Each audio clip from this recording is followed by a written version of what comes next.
అసలు రిలేషన్‌షిప్ అనేది నిజంగా ఎలా ఉండాలి? ప్రతి మనిషి ఒక పుస్తకం అంటాడు. అది మంచి పుస్తకమా, చెడ్డ పుస్తకమా ఆలోచించకు. ఏదో ఒకటి దాని నుంచి ఏదో ఒకటి నేర్చుకుంటాం. పేజీ తిప్పుతూ ఉంటావు, సిచ్యువేషన్స్ జరుగుతుంటే ఏదో ఒక దగ్గర నీకు ఒక పదం అర్థం కాదు. అది అర్థం చేసుకొని పేజీ తిప్పాలి. అంతేగాని అర్థం కాలేదని చెప్పి పుస్తకాన్ని మొత్తాన్ని పక్కకు పెట్టేయద్దు. మీకు ఇష్టమైన పదార్థాలన్నీ ప్లేట్లో ఉంటాయి. అది మీకు చాలా ఇష్టమైన ప్లేట్. అప్పుడు భోజనం అంతా అయిపోయాక దట్ ఈస్ దట్ దట్టి ప్లేట్. నీ దగ్గర మనీ ఉందా, నువ్వు ఎంత దట్టిగా ఉన్నా చాలా అరే నేను ఎంత మోడర్న్గా ఉన్నా వీడు రానంట. ఎదుటివాడు ఎప్పుడు వాడికి ఏం కావాలో అదే చూస్తాడు. వాడికి విరిచిన రొమ్ము కనిపిస్తుంది కానీ విరిగిన వెన్ను కనపడదు. వాడికి అందమైన చిరునవ్వే కనిపిస్తుంది కానీ అంతులని మనసులో పెట్టుకున్న బాధ కనపడదు. నీ ఇంట్లో ఉన్న అమ్మ గొప్పతనాన్ని చెప్పు, నాన్న గొప్పతనాన్ని కూడా అలాగే చెప్పు. అమ్మాయిని ఎలా చూడకూడదో చెప్పు, అన్నని ఎలా చూడాలో చెప్పు. నువ్వు మాట్లాడే మాట అవతలివాడి జీవితంలో ఆశలు రేకెత్తించాలి. నువ్వు మాట్లాడే మాట అవతలివాడు వెళ్ళే దారిని కాన్ఫిడెంట్గా వెళ్ళేలా చేయాలి. టోటల్గా మనిషినే ఇదేంద్ర ఇట్లుందని భయపడిచ్చేలా చేస్తే నువ్వేం ఇన్ఫ్లుయెన్సర్వి. నమస్తే, వెల్కమ్ టు హిట్ టీవీ. నేను శ్వేత. ఈరోజు మనతో పాటు ప్రముఖ motivational speaker, actor and writer Raghav Pradeep గారు ఉన్నారు. Hello sir. హలో అండి, ఎలా ఉన్నారు? I'm fine. Yeah sir, welcome to hit TV. Thank you. First time మన ఇద్దరం కలిసి ప్రోగ్రామ్ చేస్తున్నాము. సార్, ఫస్ట్ ఆఫ్ ఆల్ నేను మిమ్మల్ని పిలవడానికి ఒక కొన్ని వీడియోస్ ఇన్స్పిరేషన్. పర్సనల్గా నేను మిమ్మల్ని ఫాలో అవుతూ ఉంటాను అనమాట. ఓకే. Really inspiring sir. అంటే Thank you, చాలా thank you. విషయాల్లో కొంచెం లో మూడ్లో ఉన్నప్పుడు, కొంచెం ఇదిగా అంటే మూడ్ బాగుండినప్పుడు మీ వీడియోస్ చాలా బూస్టప్ ఇస్తూ ఉంటాయి మాకు బేసిక్గా. Thank you. సో అందుకే నేను మిమ్మల్ని ఫాలో అప్ చేసి, సార్ నాతో కూడా ఒక ప్రోగ్రామ్ చేయాలి మీరు అని చెప్పేసి మిమ్మల్ని పిలిచాను. Thank you. కాకపోతే ఎనీవేస్ ఈరోజు ఎలాగో మీరు వచ్చారు కాబట్టి మీ ద్వారా ఇంకొంచెం మంచి మంచి వీడియోస్ మనం బయటకు తీసుకురావాలి. దాంట్లో భాగంగా నేను మిమ్మల్ని ఒక క్వశ్చన్ అడుగుతాను. సో దాని గురించి మీరు ఎక్స్ప్లెయిన్ చేస్తే అంటే చాలా హ్యాపీగా ఫీల్ అవుతాం మేము. తప్పకుండా. సో బేసిక్గా సార్, మేబీ ఈ టాపిక్స్ మీరు ఇంతకుముందు చేసినవి అయినప్పటికీ కూడా కొన్ని డౌట్స్ అంటే దాంట్లో కింద వచ్చే కామెంట్స్ని బట్టి కానీ, లేకపోతే నాకు ఇంకా పర్సనల్గా ఉన్న డౌట్స్ని బట్టి కానీ నేను మిమ్మల్ని అడుగుదాం అనుకుంటున్నాను. Relationships, maybe it is relationship or friendship, ఏదైనా కానివ్వండి.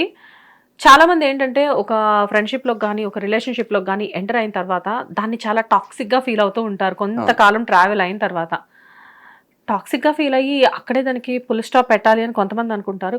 కొంతమంది ఏంటంటే కామాస్ పెట్టుకుంటూ వెళ్ళిపోతూ ఉంటారు. అసలు రిలేషన్షిప్ అనేది నిజంగా ఎలా ఉండాలి? అంటే నా ఉద్దేశ ప్రకారం ఫ్రెండ్షిప్ కానీ రిలేషన్షిప్ కానీ ఈ రెండు పక్కకు పెడితే ప్రతి మనిషి ఒక పుస్తకంలో అంటాడు. ఓ సూపర్. నువ్వు ఏ మనిషితో ఏం నేర్చుకుంటావో తెలియదు. నీ దగ్గర ఉన్న పుస్తకాన్ని బట్టి నీ ఆలోచనలు ఉంటాయి. నీ దగ్గర ఉన్న పుస్తకాన్ని బట్టి నీ దారి ఉంటుంది. నీ దగ్గర మంచి పుస్తకం ఉందనుకోండి, నువ్వు మాట్లాడే ప్రతి మాట చాలా పద్ధతిగా, ప్రేమగా, అలా అంటే అట్రాక్ట్ చేసే విధంగా ఉంటాయి.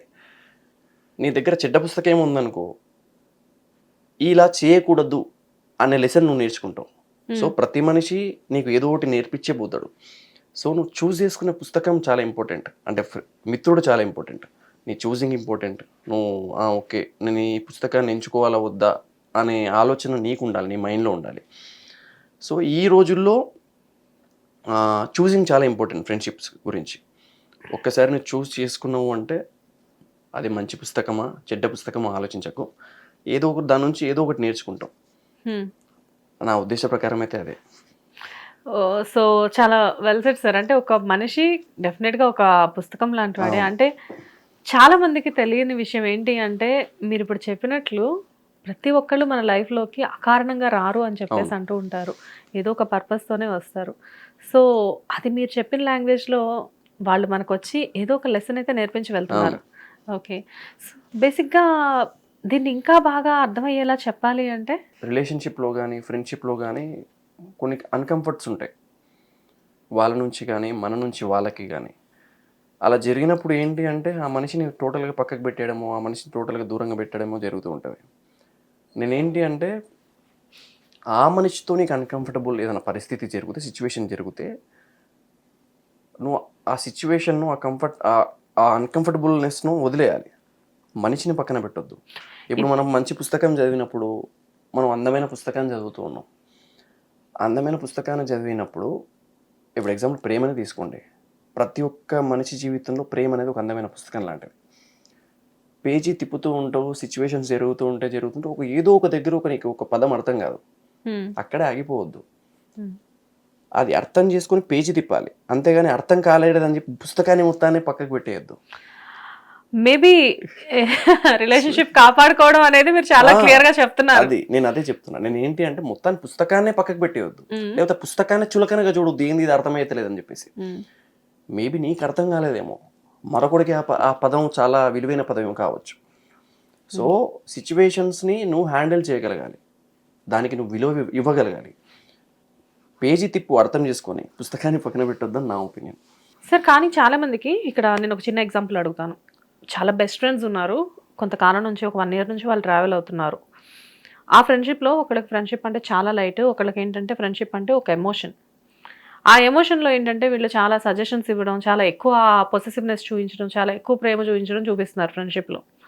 యువతల వాళ్ళకి ఏంటంటే అది సఫకేటింగ్గా కూడా అనిపించి అబ్బా ఏం ఫ్రెండ్షిప్ ఏమో వద్దు మనకి ఫ్రెండ్షిప్ అని చెప్పేస్తూ ఉంటారు. అది వీళ్ళని చాలా హర్ట్ చేస్తూ ఉంటుంది. అంటే నా ఉద్దేశ ప్రకారం ఏంటంటే అమ్మా, ఫ్రెండ్షిప్లో కానీ ప్రేమలో కానీ పొసెసివ్నెస్ చాలా కామన్. ఎగ్జాక్ట్లీ. కానీ నేను అవి వద్దు అని చెప్తా. ఒక మనిషి గుడ్ మార్నింగ్ కోసం నువ్వు ఎప్పుడైతే ఎర్లీ మార్నింగ్ లేచి వెయిట్ చేస్తావో అది నేను స్పాయిల్ చేస్తుంది, ఆ డేని మొత్తం స్పాయిల్ చేస్తుంది. ఎందుకంటే ఆ పర్సన్ మార్నింగ్ లేవగానే గుడ్ మూడ్లో ఉంటాడో బ్యాడ్ మూడ్లో ఉంటాడో తెలియదు. వాడు నీకు గుడ్ మార్నింగ్ చెప్పే మూడ్లో ఉంటే నువ్వు హ్యాపీ, నీ గుడ్ మార్నింగ్ మెసేజ్ వచ్చిద్ది. లేదు వాడు ఇఫ్ ఇన్ కేస్ వాడు బ్యాడ్ మూడ్, నీ గుడ్ మార్నింగ్ మెసేజ్ రాదు. వాడు చిరాకులో ఉంటాడు, నీ గుడ్ మార్నింగ్ మెసేజ్ రాదు. Your mood depends on that good morning message. Okay. So అట్లాంటి ఎక్స్పెక్టేషన్స్ ఎప్పుడైతే పెట్టుకున్నావో నువ్వు టోటల్గా ఆ గుడ్ మార్నింగ్ మెసేజ్ కోసమే డిపెండ్ అయి ఉంటుంది నీ యొక్క మూడ్ అనేది డే మొత్తం. సార్ కానీ దీన్ని మీరు ఇలా ఎందుకు అనకూడదు? ఆ గుడ్ మార్నింగ్ మెసేజ్ ఒక్క దానివల్ల ఆ లేవగానే ఈ మనిషికి మనం గుర్తొచ్చాము అని చెప్పేసి యువతల వాళ్ళు అనుకోవచ్చు. మనకి ఉంటుంది ఆలోచన, ఆపోజిట్ పర్సన్ని మనం అలా ఫిక్స్ చేయలేం కదా. ఓకే, మనకి ఉంటుంది. ఇప్పుడు మీరు ఒకసారి ఎప్పుడైనా అబ్జర్వ్ చేశారా, ఇప్పుడు నమస్కారానికి ప్రతి నమస్కారం అనేది ఒక పద్ధతి. అవును. నేను రీసెంట్గా ఒక విషయం ఫ్రస్ట్రేట్ అయ్యా. గుడ్ మార్నింగ్ అని చెప్తే మార్నింగ్ అని చెప్తారు. చాలా మందికి ఉంటుంది అలవాటు. నాకు అది అర్థం కాలే, దీనికి అర్థం ఏంటి అన్న. మార్నింగ్ మీరు గుడ్ మార్నింగ్ చెప్పారు కదా, నేను మార్నింగ్ చెప్పా. మార్నింగ్ అంటే అర్థం ఏంటి? ఉదయం. అవును నాకు తెలుసు ఉదయం, మీరు ఎందుకు అన్నారు ఉదయాన్ని అంటే నాకు నా మార్నింగ్ గుడ్గా ఉండడం మీకు ఇష్టం లేదు, అంతే కదా. అంటే నేను గుడ్ మార్నింగ్ అని చెప్పా, నా యొక్క నమస్కారానికి ప్రతి నమస్కారం. గుడ్ ఎక్కడికి వెళ్ళింది అంటే నా యొక్క ఉదయం, నా యొక్క రోజు నీకు కరెక్ట్గా ఉండడం నీకు ఇష్టం లేదు. మనం ఏంటంటే నవ్వడం కూడా మనస్ఫూర్తిగా నవ్వం, లాల్ అంటాం, LOL లాల్ అంటాం. ఇవి ఏంటంటే షార్ట్ కట్ లైఫ్లో అనమాట, షార్ట్ కట్ బతుకులు ఇవన్నీ. ఏంటంటే వీళ్ళకి ఒక ఆర్టిఫిషియల్ నవ్వులు, ఆర్టిఫిషియల్ ప్రేమలు అలవాటైపోయి గుడ్ మార్నింగ్కి మార్నింగ్ పెట్టడాలు, అది నాకు ఇప్పటికీ అర్థం కాదు. నీకు నమస్కారం పెట్టినప్పుడు ప్రతి నమస్కారం ఎంతో, గుడ్ మార్నింగ్ చెప్పినప్పుడు గుడ్ మార్నింగ్ చెప్పాలి. గుడ్ మార్నింగ్కి నాకు అర్థం కాదు. సో ఇలాంటి వాటికి అలవాటు పడ్డారు కాబట్టి అన్ని షార్ట్ కట్ ఉంటాయి, షార్ట్ కట్ లైఫ్. మీరు ఇందాక ఒక మాట చెప్పారు, పొసెసివ్నెస్ అనేది బేసిక్గా కామన్ ఏ రిలేషన్షిప్లో అయినా, maybe it is wife and husband or lovers or friendship ఎక్కడైనా కానీ పొసెసివ్నెస్ లేకుండా ఎస్పెషల్లీ లేడీస్ చాలా పొసెసివ్గా ఉంటారు. అసలు పొసెసివ్నెస్ ఉండొద్దు అంటే అది మాకు బై బర్త్ వచ్చిన నేచర్ కదా, సడన్గా ఎలా మార్చుకుంటాం? Depends on opposite person. కొంతమంది ఎలా ఉంటుంది అంటే పొసెసివ్నెస్ ఉండడంలో తప్పు లేదు, ఏదైనా సరే మితం, అతి వరకు వెళ్ళొద్దు అంతే. ఓకే. పొసెసివ్నెస్ ఉండడానికి చాలా అందంగా ఉండిద్ది, అది ఎప్పుడైతే అతి అయిందో భయంకరంగా ఉండిద్ది. అది అనుమానానికి దారి తీస్తుంది అన్నట్టు. అనుమానిస్తున్నాడా ఏంటి అనే విషయానికి ఇది వరకు తీసుకుని వెళ్తుంది. సో అలా వెళ్ళొద్దు అని నా ఒపీనియన్. ఎంతసేపు ఉన్నా సరే మనం చూసే దారి కానీ మనం వేసే దారి కూడా అనుమానించే స్థాయికి తీసుకొని వెళ్ళొద్దు. అతి ప్రేమ, అతి ఇష్టం కూడా మనుషులకి సఫకేటింగ్ అనిపిస్తూ ఉంటుందా? అంటే అతి ప్రేమ కూడా నేను అది చెప్పలేను. అతి ప్రేమ మంచిది కాదు, ఏదైనా సరే అతి మంచిది కాదు. అతి స్నేహం మంచిది కాదు, అతి ప్రేమ మంచిది కాదు, అతి ఏదైనా మంచిది కాదు. బేసిక్ గా ఏంటి అంటే సినిమాల్లో హీరోలు నాకు అన్కండిషనల్ లవ్ కావాలి అని చెప్తూ ఉంటారు, కానీ నిజ జీవితంలోకి వచ్చేసరికి ప్రతి జంట కూడా కండిషన్స్ పెడుతూ ఉంటాడు లవ్ లో. అంటే నేను ఒకటే చెప్పేది, ప్రతి ఒక్కరి లైఫ్లో ఒక సిచ్యువేషన్స్ జరుగుంటాయి. ఆ సిచ్యువేషన్స్ ఏం చేస్తాయి అంటే, ఇప్పుడు నేను ఒక బైక్ డ్రైవ్ చేస్తున్నా. నేను బైక్ డ్రైవ్ చేసినప్పుడు కింద పడిన సిచ్యువేషన్స్, నాకు స్పీడ్ బ్రేకర్స్ దగ్గర స్కిడ్ అవుతుంది అనే సిచ్యువేషన్స్ ఇవన్నీ నాకు తెలిసినప్పుడు, నా ముందు నా తమ్ముడు డ్రైవ్ చేస్తున్నా, వాడికి జాగ్రత్త చెప్తా, ఇక్కడ జాగ్రత్తగా ఉండాలి, నువ్వు ఇక్కడ బ్రేక్ వేయకు, ఫ్రంట్ బ్రేక్ చేయకు అని చెప్తా. అది నువ్వు రిస్ట్రిక్షన్స్ అనుకుంటే ఎలా? నేను జాగ్రత్త చెప్తున్నాను నీకు. నేను ఓకే. ఎందుకు? నేను పడ్డా ఇంతకుముందు, నాకు పళ్ళు రాలే, నువ్వు జాగ్రత్త, అది చెప్తా నేను. అది రిస్ట్రిక్షన్స్ కాదు. ఒకప్పుడు వీడి లైఫ్లో జరిగిన సిచ్యువేషన్స్ వల్ల, ఆ ట్రోమాస్ వల్ల వాడు జాగ్రత్త చెప్తున్నాడు. అది వేరే వాళ్ళకి ఎలా అర్థమవుతుంటే రిస్ట్రిక్షన్స్ లాగా అర్థమవుతాయి. ఓకే. నైస్. సో ఇందాక మనం అసలు టాపిక్ మాట్లాడుకుంది ఏంటి అంటే, ఒక అందమైన పుస్తకం, దాంట్లో కొన్ని పేజీలు. సో ఆ పేజీల్ని మనం చదివి అర్థం చేసుకోవడం అనేది చాలా ఇంపార్టెంట్. అది మంచి పుస్తకమైనా, మీ భాషలో చెప్పాలంటే చెడ్డ పుస్తకమైనా, కాకపోతే ఏ పుస్తకానైనా చదివి తీరాలి అంటారు. తప్పకుండా. ఎందుకు అంటే నేను ఒకటే చెప్తా, ఏ పుస్తకం నుంచి ఏం నేర్చుకుంటావో తెలియదు, ఏ మనిషి నుంచి ఏ అనుభవాలు తెలుసుకోవాల్సిందో తెలియదు. సో ప్రతి ఒక్క మనిషి ఒక పుస్తకం లాంటాడు. మంచి పుస్తకం అయితే మంచి నేర్చుకొని మంచి దారిలో వెళ్తాం. చెడ్డ పుస్తకం అయితే, చెడ్డ మిత్రుడు అయితే చెడు ఏంటో తెలుసుకుని చెడ్డ దారిలో వెళ్ళకుండా వింటాం. సో నువ్వు చూస్ చేసుకునే పుస్తకం, మిత్రుడు చాలా ఇంపార్టెంట్. నీ మిత్రుడిని బట్టి, నీ దగ్గర ఉన్న పుస్తకాన్ని బట్టి నీ మాటలుంటాయి, నీ చేతలుంటాయి, నీ విలువ ఉంటుంది. డెఫినెట్గా మన పక్కన ఉన్న మనిషి ఇన్ఫ్లుయెన్స్ మన మీద ఉంటుందంటారా? ఇన్ఫ్లుయెన్స్ పక్కా ఉండిద్ది. అంటే నేనేంటి అంటే మనం ఇన్ఫ్లుయెన్స్ చేసే విధానం కూడా కరెక్ట్గా ఉండాలి. నేను ఇన్ఫ్లుయెన్స్ చేసే విధానం ఎలా ఉండాలంటే, నువ్వు ఒక దారిలో వెళ్తున్నప్పుడు జాగ్రత్త పడాలి, జాగ్రత్త పడేలా చేయాలి. నా మాటలు భయపడేలా చేయొద్దు, భయపడి ఆ దారిలో వెళ్ళకుండా ఉండేలా చేయొద్దు. నువ్వు మాట్లాడే మాటల్ని అదుపులో ఉంచాలి, మాట్లాడకుండా మౌనంగా ఉండేలా చేయొద్దు. నేను అలా ఇన్ఫ్లుయెన్స్ చేయాలి. నీ యొక్క ప్రేమని జాగ్రత్త పడేలా చేయాలి, కానీ ప్రేమలోనే పడకుండా భయపడేలా చేయొద్దు. నీ ఇన్ఫ్లుయెన్స్ మనిషిని జాగ్రత్త పడేలా చేయాలి, భయపడేలా చేయొద్దు. నువ్వు ఏదైనా సరే చూస్ చేసుకోండి. మీరు ఎగ్జాంపుల్ ఈ మధ్యనే నోరు జారి చాలామంది ఎంతమంది రోడ్డున పడ్డారో సోషల్ మీడియాలో చూస్తున్నారు. సో నేను ఈ మధ్య ఎండాకాలం అని పికల్స్ సో అందుకే నేనేమంటున్నానంటే, జాగ్రత్త ఇంపార్టెంట్ చూసింగ్ మనుషుల విషయంలో కానీ. అండ్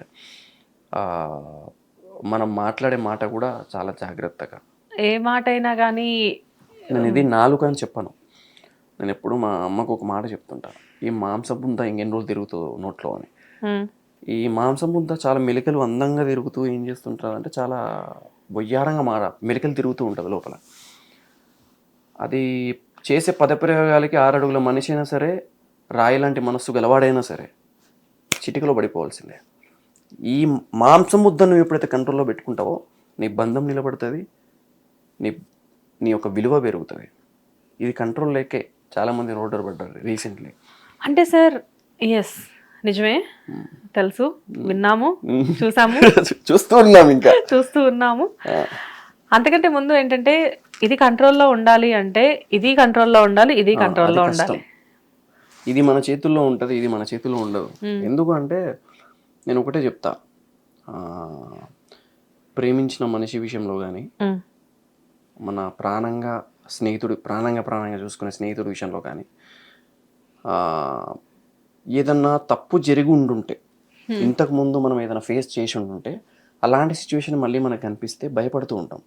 ఇది కొంపదీసి మళ్ళీ ఏమైనా జరిగిందా, ఏమైనా తప్పు జరిగిందా, వీడు నన్ను మోసం చేస్తున్నాడా. ఇలాంటి సిచ్యువేషన్స్ రానివ్వకుండా ఉండాలి అంటే నువ్వు first you have to control this. ఎలాంటిది వచ్చినా నువ్వు ఫేస్ చేయడానికి రెడీగా ఉండాలి. దాన్ని ఎలా కంట్రోల్లో పెడతాం సార్? ప్రాక్టికల్ వరల్డ్లో బతకాలి అంతే. నేను సింపుల్ లాజిక్ ఒకటి చెప్తా. మీరు భోజనం చేసేటప్పుడు మీకు ఇష్టమైన పదార్థాలన్నీ ప్లేట్లో ఉంటాయి. అది మీకు చాలా ఇష్టమైన ప్లేట్. అప్పుడు భోజనం అంతా అయిపోయాక దట్ ఈస్ ద దట్టి ప్లేట్. అది మీకు దట్టి ప్లేట్. అది టచ్ చేయొద్దు, దట్టి ప్లేట్ అంటారు. ఎందుకు? దానిలో పదార్థాలు అన్నీ అయిపోయాయి. ఎంగిలి విస్తరాకు, ఎంగిలి ఇస్తరాకు. ఎప్పుడూ నువ్వు ఫుల్గా కనపడాలి. అది మనీ విషయంలో కావచ్చు, ఏదైనా సరే. అప్పుడే నీ చుట్టూ నిన్ను ఇష్టపడతారు, నీ దగ్గర ఉంటారు. ప్రతిదీ. లేకపోతే నువ్వు దట్టిగా కనిపిస్తావు. నీ దగ్గర మనీ ఉందా, నువ్వు ఎంత దట్టిగా ఉన్నా చాలా అరే నీ అమ్మ ఎంత మోడర్న్గా ఉన్నాడు వీడరా అని అంటావు. అదే నువ్వు ఒకవేళ ఎంత డబ్బులున్నా, నువ్వు ఎంత వికారంగా ఉన్నా నువ్వు అందంగానే కనిపిస్తుంది ఎంత డబ్బులు ఉంటాయి. డబ్బు అనేది ఒక ఔషధం ఈ జనరేషన్లో. సో నేను ఒకటే చెప్తా, ప్లేట్ నిండా అన్నం ఉండేలా కనపడవు నువ్వు బయటికి, అది ఎలా అయినా సరే. సో చాలా మంది ధనవంతులు ఫాలో అయ్యే ట్రిక్ ఇది ఒకటి, అంటే వాళ్ళ దగ్గర ఉన్నా లేకపోయినా కానీ వాళ్ళు కనిపిస్తారు బయటికి ఒక సూట్ వేసుకొని. అంటే బేసిక్ గా వాళ్ళంతా వాళ్ళని వాళ్ళు ఒక బ్రాండ్ క్రియేట్ చేసుకున్నట్లు వాళ్ళని వాళ్ళు చూపించుకుంటారు, బయటకి ఎక్స్పోజ్ అవుతూ ఉంటారు. అంటే వాళ్ళు అలా వస్తుంటేనే ఆ డిగ్నిటీ చూసి చాలా మంది ఇంప్రెస్ అవుతూ ఉంటారు. బట్ బ్యాక్గ్రౌండ్ లో ఏం జరుగుతుందో ఎవరికి తెలియదు. యా, నేను ఎప్పుడు ఒకటి నమ్ముతా, ప్రతి ఒక్కరూ రంగుల ప్రపంచాన్ని మాత్రమే చూపిస్తారు. ప్రతి ఒక్కరి జీవితంలో ఉన్న రంగుల ప్రపంచాన్ని మాత్రమే చూపిస్తారు. ప్రతి ఒక్కరి జీవితంలో ఒక చీకటి ప్రపంచం ఉంటుంది, ఒక చీకటి కోణం ఉంటుంది. అది ఒక్కడికి మాత్రమే తెలుస్తుంది. అది ప్రేయసి కావచ్చు, ప్రియమిత్రుడు కావచ్చు. సో రంగుల ప్రపంచాన్ని నమ్మొద్దు అని నా ఒపీనియన్. ప్రతి ఒక్కడికి ఒక చీకటి ప్రపంచం ఉంటుంది, వాడికి మాత్రమే తెలుసు ఆ చీకటి ప్రపంచం అనేది. నేనేంటంటే అంటే ఎప్పుడు ఎదుటివాడు ఎప్పుడు వాడికి ఏం కావాలో అదే చూస్తాడు. వాడికి విరిచిన రొమ్ము కనిపిస్తుంది కానీ విరిగిన వెన్ను కనపడదు. ఓకే, వాడికి అందమైన చిరునవ్వే కనిపిస్తుంది కానీ అంతులని మనసులో పెట్టుకున్న బాధ కనపడదు. గంభీరమైన నడకని మాత్రమే వాడు చూడగలడు, కానీ ఆ నడకలో అలుపెరగని ప్రయాణంలో అరిగిన నీ చెప్పులను మాత్రం చూడడు. వాడు ఏం చూస్తాడు? ఓన్లీ ఎదుటిగా నీకేమైతే కనిపిస్తుందో అది మాత్రమే చూడగలడు, ఎందుకంటే వాడు ఎదుటివాడు కాబట్టి. సో వాడి మీద నువ్వు ఎక్స్పెక్టేషన్స్ పెట్టుకోకూడదు. ఎప్పుడైతే నువ్వు వాడు నన్ను ఇలా చూడాలి అని ఎప్పుడు పెట్టుకున్నావు, నువ్వు హర్ట్ అవ్వడం స్టార్ట్ అవుతావు. ఎక్స్పెక్టేషన్స్ వర్సెస్ రియాలిటీ అని చెప్పేసి ఎక్కడో చదివాను, విన్నాను, చూశాను. అసలు ఇప్పుడు మీరు చెప్తుంటే నిజంగా నాది కళ్ళకు కట్టినట్లు కనిపిస్తుంది నాకు.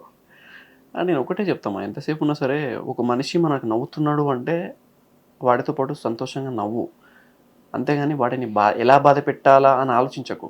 ఏమో వాడ నీ ముందు అలా నవ్వాలని చెప్పేసి నీ ముందు అలా నవ్వాలని కవర్ చేస్తున్నాడేమో నాకు తెలియదు. నీకు ఒక మనిషిని ఈజీగా బాధ పెట్టొద్దు, అది నా ఒపీనియన్. అంతే. కొన్ని కండిషన్స్లో మనం బాధ పెట్టాలి అనుకోకుండానే, మనకు తెలియకుండానే మనం కొంతమందికి ఆ పెయిన్ ఇస్తూ ఉంటాము. అది మనకు కూడా తెలియదు. ఇచ్చేసిన తర్వాత వాళ్ళు హర్ట్ అయిన తర్వాత అయ్యో మనం ఈ పెయిన్ ఇచ్చామా వీళ్ళకి అని చెప్పేసి అప్పుడు ఫీల్ అవుతూ ఉంటాము. కానీ మీరు చెప్పినట్లుగా ప్రతి మనిషిలో కూడా మనకు తెలియని మరో మనిషి ఉంటాడు. సో అది మనం అర్థం చేసుకొని దాన్ని బట్టి ఒక రిలేషన్ అనేది మెయింటైన్ చేయగలిగితే రిలేషన్ డెఫినెట్గా బలపడుతుంది. మనుషులు అనేవాళ్ళు కూడా మనకి ఈజీగా అర్థమవుతారు. బట్ రియల్లీ సార్, కానీ టాపిక్ అనేది చాలా కొత్తగా అనిపిస్తుంది. లైక్ అంటే డెఫినెట్గా ప్రతి మనిషి కూడా ఒక పుస్తకం, ఆ పుస్తకంలో కొన్ని పేజీలు అర్థం చేసుకోగలగడం రియల్లీ వండర్ఫుల్ దిస్ ఇస్. అంటే నేను ఒకటే చెప్పేది, ఇప్పుడు ఏంటి అంటే పుస్తకానికి మనిషికి పడట్లేదు, అంటే మనిషికి పడట్లేదు. ఒకప్పుడు నాకు ఒకప్పుడు ఏంటి, పాకిస్తాన్ ఇండియా అంటే యుద్ధం. అది కొంచెం దిగజారి ఏమైపోయిందంటే రాష్ట్రాల మధ్యలో వచ్చింది గొడవలు. అది ఇంకా దిగజారిపోయి ఏమైందంటే మతాల మధ్యలో వచ్చింది. అది ఇంకా దిగజారిపోయి కులాల మధ్యలో, అది ఇంకా దిగజారిపోయి మనిషికి జెండర్కి పడట్లేదు. ఉమెన్ నేను, మెన్ వీడు, అహంకారాలు, జెండర్ అహంకారాలు వచ్చేసి వీళ్ళిద్దరూ ఒకరికొకరు లేకుండా బతకలేరు, కానీ ఒకరికొకరు కలిసి ఉండలేరు. సో కష్టం అది. అదేంటంటే మనం ఇంజెక్ట్ చేస్తున్నాం, జెండర్ అహంకారాన్ని మనమే ఇంజెక్ట్ చేస్తున్నాం, మనమే ఇన్ఫ్లుయెన్స్ చేస్తున్నాం.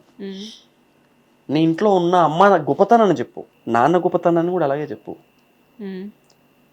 అమ్మాయిని ఎలా చూడకూడదో చెప్పు, అన్నని ఎలా చూడాలో చెప్పు. ఇవన్నీ నువ్వు చేయి, కానీ నువ్వు మొత్తానికి ఆ దారిలో వెళ్లకుండా చేయకు. ఇన్ఫ్లుయెన్స్ అనేది చాలా ఇంపార్టెంట్.